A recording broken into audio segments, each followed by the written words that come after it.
Hello guys, welcome to my YouTube channel. কেমন আছো তোমরা? এখন আমরা কথা বলবো হচ্ছে আপকামিং ইন্ডিয়ার দুটো সিনেমাকে নিয়ে। ইয়েস, একটা হচ্ছে তেলেগু থেকে আসা রবিতেজা অ্যান্ড শ্রীলীলা স্টারার ফিল্ম মাস জাথারা, যেটা 31শে অক্টোবর থিয়েটারে রিলিজ হবে। তার কালকে অফিসিয়াল একটা ট্রেলার ছাড়া হয়। সেই ট্রেলারটা আমি হিন্দি লাইভ রিয়াকশন দিই যখন প্রথমবার দেখি। এই কিছুক্ষণ আগেই ভিডিওটা ছেড়েছি আমি, আমার হিন্দি চ্যানেলে আছে, লিঙ্ক ডেসক্রিপশানে আছে, অবশ্যই গিয়ে চেক আউট করবেন ভিডিওটা। তো তার পাশাপাশি আরেকটা সিনেমার ট্রেলার এসছে, যেটা 7ই নভেম্বর সিনেমাটা রিলিজ হবে। সেটা হিন্দি সিনেমা, বলিউডের তরফ থেকে, স্টারিং ইমরান হাশমি অ্যান্ড ইয়ামি গৌতম। তো এই ফিল্মটার নাম হচ্ছে হক, যেটা শাহবানু যে কেসটা, ঠিক আছে, শাহবানু, যেটা আমাদের 1985 যে কেসটা ঘটেছিল, যেটা অ্যাকচুয়ালি মানে চলেছিল তো অনেক দিন ধরে, বাট 1985 সালে মেবি ভার্ডিক্টটা এর আসে এবং শাহবানু জেতে সেই কেসটা। তো এইটার উপরে একটা ফিল্ম আসছে যেটার নাম হচ্ছে হাক, এবং এই শাহবানুর কেস, সেটা আপনারা গুগলে সার্চ করলে দেখতে পেয়ে যাবেন। ঠিক আছে, মানে একটা প্রচুর লম্বা একটা ব্যাটেল চলেছিল, যেখানে আমাদের 3 তালাক, এবং তার পাশাপাশি এই মানে যে হাজব্যান্ড, সে মানে এই শাহবানুকে তালাক দিয়েছিল, এবং তার মেনটেনেন্সের যে খরচটা সেটা খুবই কম দিয়েছিল, যেখানে তার বাচ্চাদেরকে নিয়ে চালানো তার পক্ষে খুব ইম্পসিবল ব্যাপার ছিল, যার কারণে সে তার হাজব্যান্ডের উপর কেস করে। তো সেই ব্যাপারটা নিয়ে প্রচুর দিন চলতে থাকে, লোয়ার কোর্ট, হাইকোর্ট, সুপ্রিম কোর্টে ফাইনালি গিয়ে এটার একটা ভার্ডিক্ট দেওয়া হয়। তো এইটার কেসটার ওপর এই সিনেমাটা আসছে হাক, যেটা ট্রেলার অফিসিয়ালি বেরিয়ে গেছে। সেটারও লাইভ রিয়াকশন আমার হিন্দি চ্যানেলে আছে, অবশ্যই গিয়ে চেক আউট করবেন। কিছুক্ষণ আগেই আমি ভিডিওটা আপলোড করেছি। তো এখন আমরা করবো হচ্ছে বাংলা রিভিউ এই দুটো সিনেমার, আপকামিং সিনেমার ট্রেলার নিয়ে। একটা হচ্ছে বলিউডের তরফ থেকে আসা ইমরান হাশমি এবং ইয়ামি গৌতমের সিনেমা হাক, যেটা 7 তারিখ রিলিজ হবে, এবং তার পাশাপাশি মাস জাথারা, যেটা রবি তেজা এবং শ্রীলীলার সিনেমা, এই সিনেমাটা 31শে অক্টোবর রিলিজ হবে। তো কেমন লাগলো এই দুটো ট্রেলার, সেটা নিয়ে এই ভিডিওর মধ্যে কথা হবে। চলো ভিডিওটা শুরু করা যাক। সব থেকে প্রথম যদি মাস জাথারা সিনেমাটার ট্রেলারটা নিয়ে কথা বলে নিই, এই ট্রেলারটা আমার কিন্তু বেশ ভালো একটা ট্রেলার মনে হয়েছে। হ্যাঁ, টিপিক্যালি সেই একটা স্ট্রাকচার বেসড একটা সিনেমা, টিপিক্যাল যেরকম সাউথের সিনেমা হতো আজ থেকে 10 বছর আগে, ঠিক সেরকমই একটা সিনেমা এখনও আমরা দেখতে পেতে চলেছি। এবং রবি তেজার সেই মানে কি বলবো, এটা যেরকম রবি তেজার ঘরের যেটা ফিল্ম আমরা বলি, যে রবি তেজা এইসব ফিল্মের জন্যই সে এত পপুলার, একটা মাস কমার্শিয়াল ফিল্ম, ঠিক আছে, যেখানে রবি তেজাকে মাস মহারাজা বলা হয় এই কারণে যে সে ওভার দ্য টপ জিনিসপত্র করবে, ওভার দ্য টপ কমেডি করবে, এবং স্লো মোশন কিছু অ্যাকশন সিকোয়েন্স হবে, নায়িকার সাথে কিছু মানে পটানোর সিন হবে। তো এই সবগুলো হবে, এবং সেইগুলোই আমরা দেখে মানে অভ্যস্ত, এবং সেগুলো মজাও লাগে যখন রবি তেজা সেই জিনিসগুলো করে, এবং তার জন্যই রবি তেজা এত পপুলার। এবার রবি তেজা রিসেন্ট টাইমে তার অবস্থা খুব খারাপ যাচ্ছে, তার কোনো ফিল্ম সেইভাবে ওয়ার্ক করছে না। মাঝখানে ক্র্যাক একটা কামব্যাক ফিল্ম তার বলা যায় তার কেরিয়ারে, বাট তারপরেও তার অতটা হেভি হেভি ফিল্ম কোনো আসেনি। তো এই ফিল্মটা সে আবার আনছে, এবং এই ফিল্মটার ট্রেলারটা না আমার দেখে সত্যি বলছি আমার বেশ ভালো লাগলো। মানে ট্রেলারের নেগেটিভ শুধু আমার ওই শ্রীলীলার যে পোর্শনগুলো আছে ওইগুলোই মনে হলো, বাট মানে শ্রীলীলাকে রবি তেজা যেহেতু খুব অনেক বড় শ্রীলীলার থেকে, তাই জন্য তাদের মধ্যে যে কেমিস্ট্রিটা খুব একটা হেভিভাবে আমার মনে হলো না। বাট ওই পোর্শনগুলো ছাড়া ট্রেলারের যেটুকু পোর্শন আছে, অ্যাকশন সিকোয়েন্স বা সেখানে ডায়লগ বাজি, সেই পোর্শনগুলো কিন্তু ডেফিনেটলি আমার জন্য ওয়ার্ক করেছে। সেখানে যেরকম স্লো মোশন শট, যেরকম বিজিএম এর কাজ, যেরকম অ্যাকশন সিকোয়েন্স, সেই টিপিক্যাল তেলেগুর যে ওভার দ্য টপ অ্যাকশন, সেগুলো রবি তেজা যখন করে কিন্তু দেখতে ভালো লাগে, এবং এখানেও কিন্তু সেটা দেখতে ভালো লাগে। এখানে যে ভিলেন, সে অ্যাকচুয়ালি লিড অ্যাক্টারের হিসাবে কাজ করে। রিসেন্টলি তার একটা দুটো সিনেমাও আমি দেখেছি, যেখানে এই একটা থ্রিলার সিনেমা রিসেন্টলি সে করে, যেখানে সে নিজেই অ্যাকচুয়ালিতে মেন অ্যান্টাগনিস্ট, এবং সে পুলিশ অফিসার ছিল।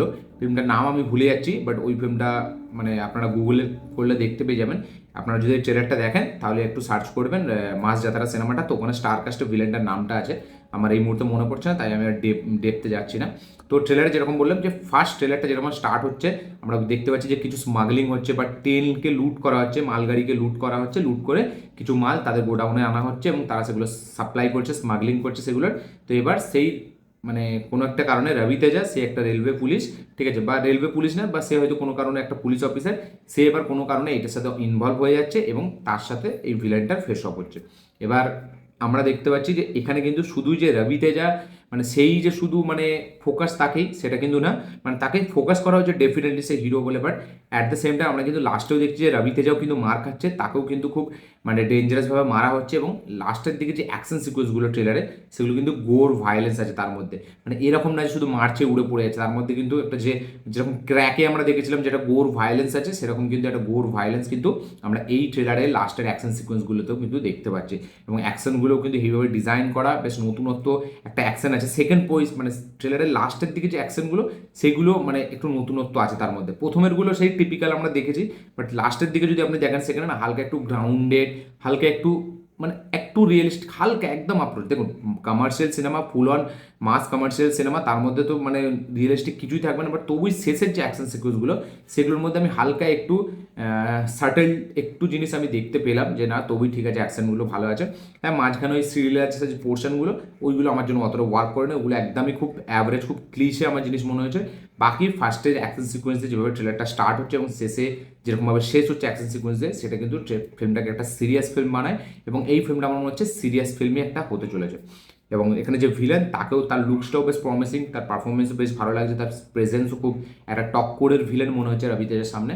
এবং একটা সিনকে রিক্রিয়েট করেছে, যদি আপনারা বিক্রমরুডু সিনেমাটা দেখে থাকেন রবি তেজার, যেটা এস রাজমৌলি ডিরেক্ট করেছিল, যাতে হিন্দি ভার্সনে, হিন্দি রিমেকে অক্ষয় কুমার সোনাক্ষী সিনহা ছিল রাউডি রাথোর নামে।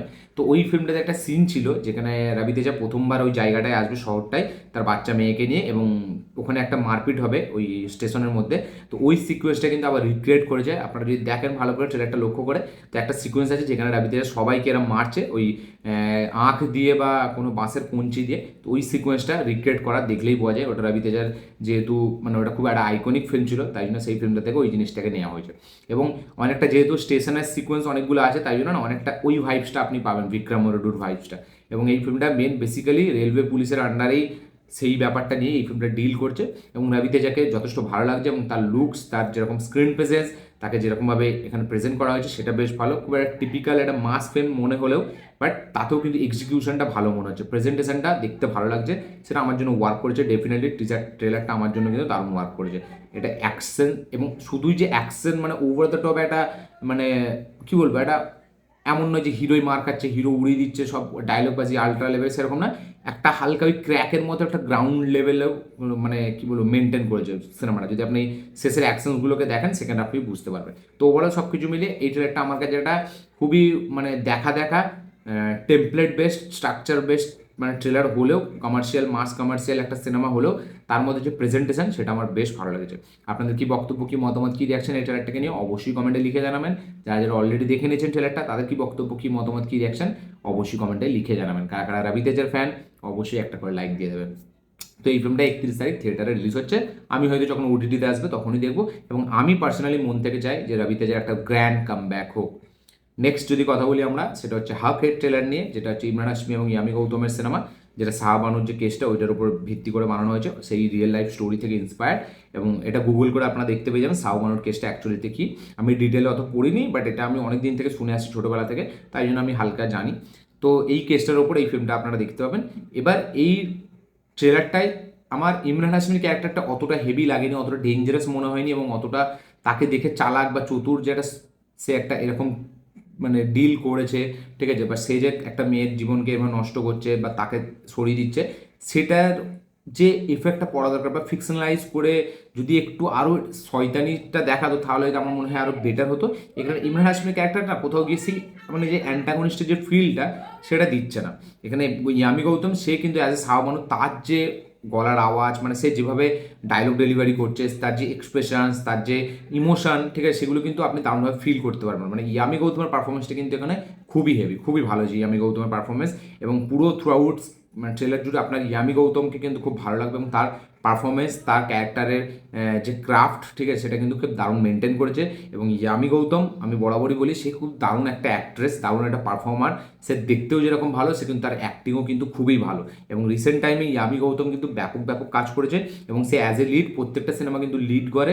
এরকম খুব কমই অ্যাক্ট্রেস আছে যারা খুব লিড হিসাবে এরকম ব্যাক টু ব্যাক কাজ করে, এবং তার প্রত্যেকটা সিনেমা কিন্তু একটার থেকে আরেকটা অনেকটা আলাদা হয়। সে আর্টিকেল 375-এর মতো সিনেমা করছে, এখানে হাকের মতো সিনেমা করছে, তার আগে একটা হস্টেজ থ্রিলার বানিয়েছিল যেটা ওটিটিতে রিলিজ হয়েছিল, ওয়েডনেসডের মতো, ওয়েডনেসডের মেবি সিকুয়েল টাইপের একটা ফিল্ম। তো ইয়ামি গৌতম আমার বরাবরই তাকে ভালো লাগে, এবং সে একটু আউটসাইড করে রাখা হয়েছে, তাকে সাইডে রাখা হয়েছে বলিউডের অন্যান্য অ্যাক্ট্রেসদের থেকে।